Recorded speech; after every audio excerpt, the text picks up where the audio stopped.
It's Talk Funny, a podcast by Mark Bailey and other comics from all over. We ended up in Japan because we had already solved all of our problems in our home countries and are now here to help you solve yours. Lucky you. The Talk Funny podcast from Nagoyaradio.com and Nagoyacomedy. Here's Mark Bailey. Welcome back to Talk Funny. I'm Mark Bailey. We're here with Nagoyacomedy.com's Mike Miller and our special guest, and he will call himself what he wants, but we don't want to keep saying your name over and over again. I'm going to call you Andy. I'm going to call you Andy. Beetlejuice, wasn't it? No. We can call you Andy. No. Because the name takes up 2 minutes. Shut up. Okay, but the name takes up 2 minutes of a 10-minute podcast. So it's kind of like, I might as well just read the dictionary. The best 2 minutes of that damn broken podcast. Okay. So, we were talking off mic about how Jewish funerals are kind of celebrations, and then Tofi had a very inappropriate joke. Go ahead. Well, Andy. I'm sorry, Andy. It's a joke that y'all wanted me to record, so I'm inappropriate and you encouraged it, which I really appreciate. So Bailey tells me that death is somehow humorous in Jewish culture. It's a celebration. It's a celebration. So is the greatest showman for you Hitler? Exactly, right? I'm just asking. I'm not saying it's supposed to be the case. I'm just inquiring respectfully. You know how long it takes to celebrate 6 million Jews' death? In Beirut it's about a minute, but like for Jews it takes a long time. I see. But we call it commemoration. Never forget. Why? Because the material is never ending. I see. All right. Andy wasn't there, but Mike and I were at a comedy event in Tokyo. Great show. A few months ago, and it's a Doug Stanhope show. Very fun. And afterwards, we were hanging out in front of, for the first time, we were hanging out in front of a convenience store. It's very rare. I had never even heard of these. Very rare. And it was raining, and we were like still there. And so some of the guys from the show came down. Some of the guys who had watched the show came down. There was a Norwegian fellow, and tall guy with long, kind of blonde hair. A little too Nordic for me, and very Nordic. And he's, and here's the thing about anti-Semites. You don't have to wonder, is that guy an anti-Semite or not? They will tell you. They just come right out. I'm an anti-Semite. Oh? I didn't catch your name. I'm an anti-Semite. What's your name? Kind of like vegetarians and vegans, Did I mention I'm a vegan? Right. Well, you talked to a girl we talked about the Sakura, the Hanami parties.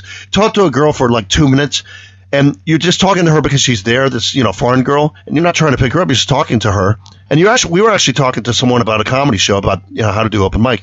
And then she brings in her boyfriend. It's like, I didn't ask about your boyfriend. Yeah, it's always you have a boyfriend? So do I. All right, bitch. All right. Oh, we're dating the same guy. I have a joke about that, by the way. Oh, so wait, let me finish the Jewish question. Yeah. So he walks up and he's like, "Hey, I just and I was telling jokes and I had some stuff about being Jewish, and he goes, "So I want to ask you the Jewish question," and I said, "As long as you don't have the solution." Right? He's the last guy. That didn't work out so well. But did he ask you that in that American accent? No, he's Norwegian. Did he ask it like this? He's Norwegian, but I actually studied Norwegian. I tried a few phrases. He didn't know that. Then he said, I was actually born in Finland, and I actually did a few phrases from Finnish. I'm like, listen, we know you dyed your hair, and you didn't actually make your dog kill poison. How's Ava Braun doing? I know who you are. I know who you are. So his Jewish question was, why are so many, I guess he was a libertarian or something. Why are so many Jews socialists and communists when they lived through the pogrom, and why do they vote that way now? And I said, well, here's the Norwegian question. I just saw on the History Channel that they don't know if Hitler escaped or not, but they do know some SS soldiers escaped when the Russian tanks were rolling through Berlin. And contrary to American history, actually the Russians liberated Berlin. You know that, right? Yeah. They actually liberated Berlin. Liberate is good.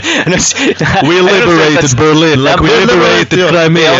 They liberated their wives. Yeah, you have the wives. Well, we liberated the concentration camp. You think this is concentration camp? We show you concentration camp in Siberia. We do it better. I said, so that's the question is I saw on the History Channel, they said some SS soldiers did escape, some through the Swiss Alps into Italy, and some through Norway.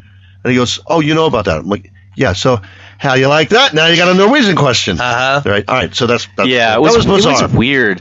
What do you think? That's not uncomfortable at all. What do you think about the Jewish question? I was like, what is this? Is this like 1933 or something? That's or is the first this time like I hear about this, Mike. Or like that phrase is just so old. That's like where is that from? That's from like a Dreyfus affair, in France, the Jewish question. Let's pick a country back to the 1800s. Let's pick a country like almost the whole world likes. The whole world likes Canada. Right, pretty much, yeah, right? Canadian question. Yeah. Canada, Sweden, pretty much, sure. Right?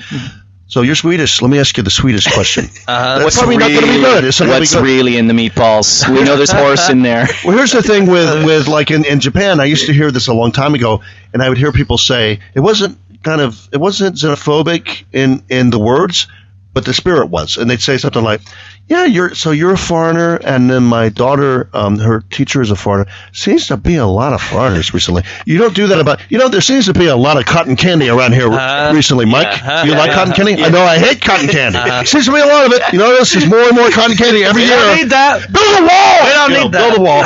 Cinnamon buns only. It's like, you don't say that. You're like, hey, Mike, you notice there's a lot more, like, nymphomaniacs now. It's really annoying. Yeah, I never noticed. You never say it about good things. I'm not saying all of them are rapists. I'm just saying you ever notice it's raining a lot recently? You probably don't like rain because you brought that up, that it happens a lot recently. If it happens a lot and you like it, it's like, notice, Tofi, that you're getting laid a lot recently, but you wouldn't bring that up because you wouldn't be complaining about that. Oh, no, I brag about it all the time, actually. Right. So when you say, there seems to be a lot of green lights and happiness and rainbows recently, it's like you don't like those things. That's why you brought it up. Yeah, it was weird. It was a weird thing. So I interrupted your joke in the middle of my joke. What was it? Was that an interruption? No, you interrupted. That was my clever way of saying. It seems like I interrupted you. That was my clever way of saying I interrupted your joke with the middle of my joke. I forgot what I was talking about. Oh, you might have a promising career in radio. You ever thought of that at all, Mark? It was either that or farming. Which do you think is more promising? Neither. Maybe. It's the middle of August, and that's the change for everyone.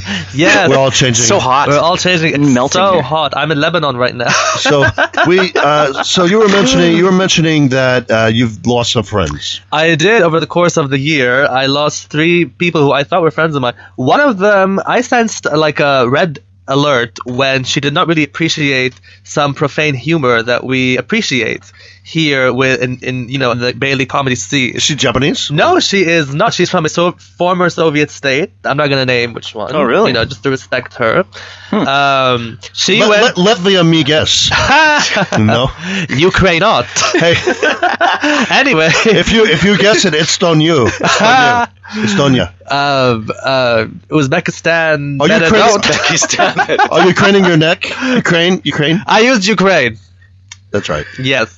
I don't want to be picky or tajiki about Stop rushing me. Stop rushing me. Now, anyway, so we go to my second open mic ever, and Steve Howard. Hello, Steve. Steve Howard is telling us a joke about when it's summertime like it is now, and he has some testicular perspirations. And I thought that was a funny joke and people laughed about it, but on the way home, this former friend of mine, was like, why was that man talking about his sweaty balls? Because he's a comic and he can. I'm like, it's a joke. She's like, I did not pay to listen about sweaty balls. You didn't pay, sweetheart. You didn't pay.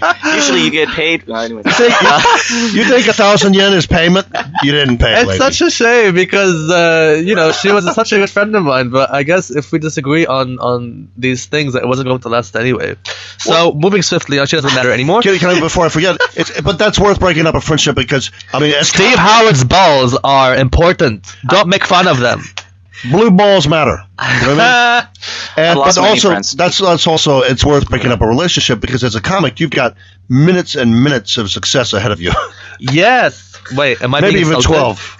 No, I'm insulting all comics. Oh, okay. We all have about 12 minutes of success ahead of us. Right. So enjoy it. That's called the podcast. Sorry, go ahead. Next friend. Next friend. So me and this friend went to Thailand together.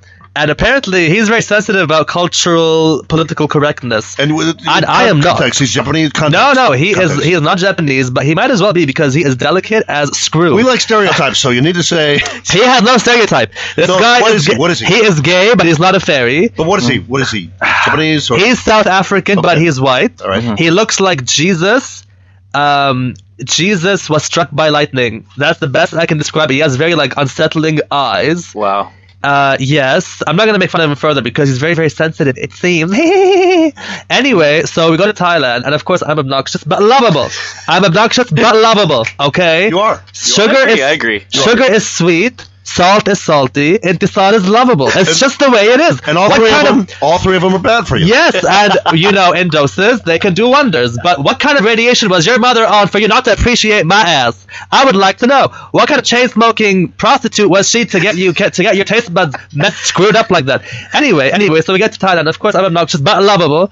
And I'm like, we in Bangkok, we will eat Thai curry, we have best curry in world, because that's how they speak. They have very nasal voices, which I love. I love Southeast Asian women because they're very tough and they have nasal voices. Like me and you say they say you know what I mean? They have that very cute way they go. I love it, and I honored it by making fun of it and speaking the way they would. You know what I mean? But he was like, "Oh, Tawfiq, stop it!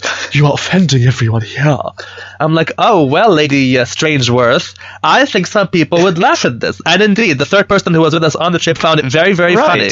But he didn't, and I wasn't gonna back down, because just because you are sensitive does not mean I have to cater to you. If you are sensitive, that is yourissue.com. I'm not going to pave the streets with pillows for your sensitive asses. If you are that delicate, you should have died a long time ago. You know who does have the right to be that delicate? Sakura, cherry blossoms. They bloom once a year for 2 weeks. I can grind them up and make spices out of them. I can't do that with your stupid ass. I cannot. You are absolutely useless and a nuisance. So stop being sensitive. So you're saying there were some issues. There were issues, and I did it, with humor, and I didn't overdo it. But at the same time, I'm on vacation. I want to let loose. And if he doesn't like it, he can just not laugh. But he was always reprimanding me for. Keep in mind, I would defend him every time the third person would make fun of him. But at one point, he just became very personally female doggy with me. So I had a date. I put some cologne on. He tells me, "Oh, you're using my cologne." I'm like, "No, I'm not using your cologne.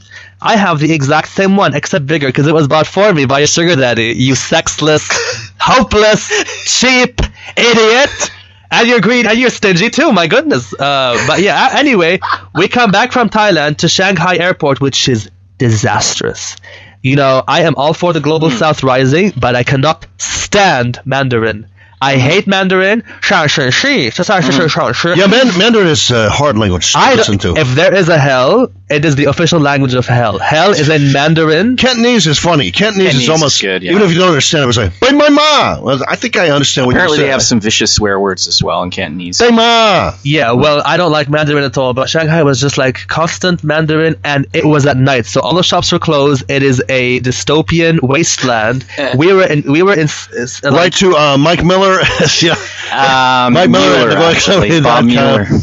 Tofi Finkelstein at Finkelstein.com. The second. Are we on to the third friend or second? Was that second? No, I'm still going. Okay, so we're talking about Shanghai. Because we need to wrap it up. Okay. Well, third friend? Anyway, so this second friend is gone now, and this third friend is well on her way to joining him, because it turns out she's very loyal and she just wants to stick with him, even though he hasn't given me any reason. In context, so she's Japanese? She's Japanese. Okay. She is very short, which I thought was adorable. Now I pity. But anyway, because you have to get on rides and amusement parks. You pet her? Oh, pity. You pet. Pity. I don't touch that. No. Pity. I don't touch. Anyway, so I wanted to go get Peruvian food on my birthday, and I'm like, "Oh, do you want to come eat with me on my birthday?" She was like, "Sure." And she's like, "Where to?" And I'm like, "Peruvian food." She's like, "Oh, I saw the lunch menu. They don't have any non-meat options." Welcome to the Patreon. Yeah. Sorry about that. Anyway, so we're gonna edit this, and you have actually one friend that you broke up after the edit. Hold on now. Half a friend. So there are non-meat options. She's like, "Oh, I still prefer elsewhere." And she's like, "How about sushi?" I'm like, "That is so not Japanese of you." Sure. Then I'm like, "Hold on, why do I have to compromise with you on my birthday?" No, this is the only day where I will not compromise. I'm a woman too. Okay. I'm like, actually, I want to go to where I want to go on my birthday, and I hope you join. And on the group chat for organizing this, because she came up with the idea of us having lunch. And I'm like, "Okay, how many people am I reserving for?" And she goes, "Oh, I think I'll pass. You guys enjoy." So if you guys are that loyal and your friendships are that cumbersome, you deserve each other, screw the both of y'all. You can have each other. But guess what, honey? He's gay. He's not going to touch you. He will not touch you no matter how many times you bend over to pick up a mic that you dropped because you picked that from me. He may marry you for a visa, but he's not going to. Maybe. And with that positive note, we're going to close this up, and we will have our guest back again very soon. Tasteless. This has been Talk Funny. Mark Bailey, Mike Miller, and our special guest.